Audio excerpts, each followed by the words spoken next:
In the third part of this three-part series on cravings and food addictions, I'm going to talk about how cravings transition to addictions.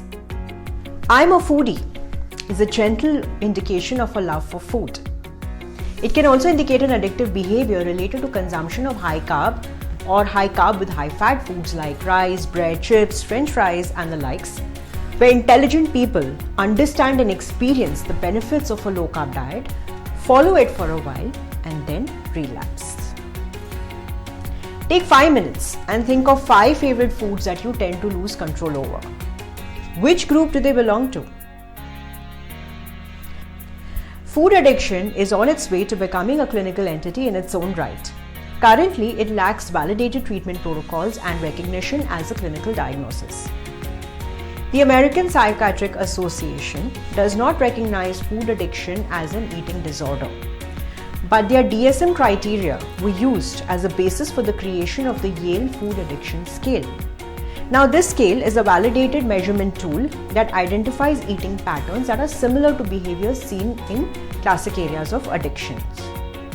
It covers a range of behaviors and emotions like anxiety, agitation, distress, physical side effects like fatigue, withdrawal symptoms, and interference with daily work and social activities that are associated with eating certain types of foods. Now, studies have shown how highly processed junk food meets the same criteria as tobacco for addiction, highlighting their addictive potential based on scientifically established criteria. You can check the study using the link in the description. Now, let's look at the mechanism.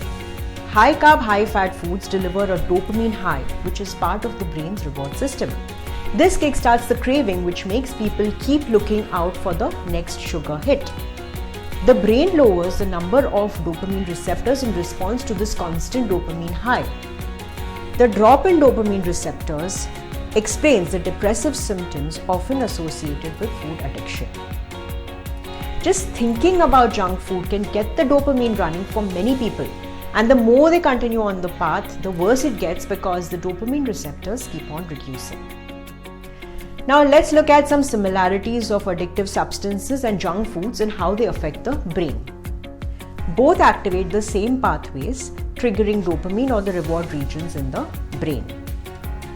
Both can lead to a need to use increasing amounts over time due to tolerance, which is caused by changes in the brain signaling. Both are associated with difficulty in quitting, producing negative withdrawal symptoms when trying to reduce or quit them. When we speak specifically of food, it means that they are sufficiently rewarding to consume even when one is full. If there is a decreased response of the reward system, one may experience less satisfaction after eating. As a result, larger amounts may be eaten to achieve the same reward response. A similar effect called tolerance is seen with drugs or alcohol addiction. Even normal weight and underweight individuals might show these traits. An interesting study was done by a UK-based psychologist where a 3-month online program of a low-carbohydrate diet together with counseling significantly reduced food addiction symptoms. You can check the study using the link in the description.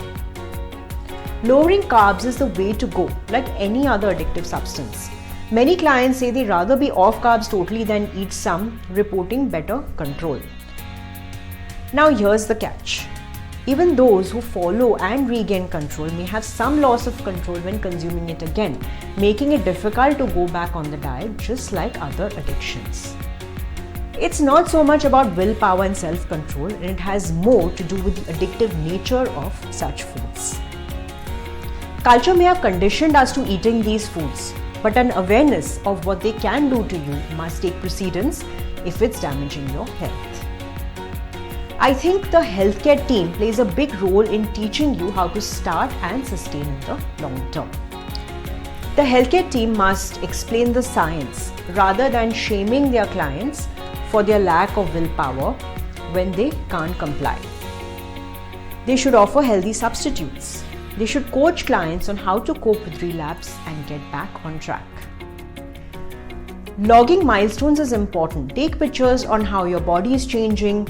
Log non-scale victories like better energy levels, less cravings, hunger, and other such positive changes when you're on the diet.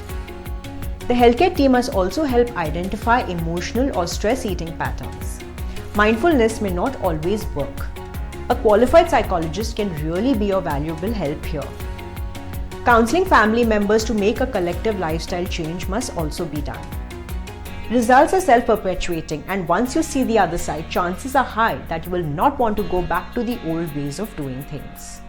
Be patient with yourself through the process. You can watch part 1 and 2 on food cravings by clicking the links in the description. I hope you liked this video and it gave you a sense of why you do what you do. If you like this video, please like, comment and share. You may also subscribe to the channel and hit the bell icon for more updates.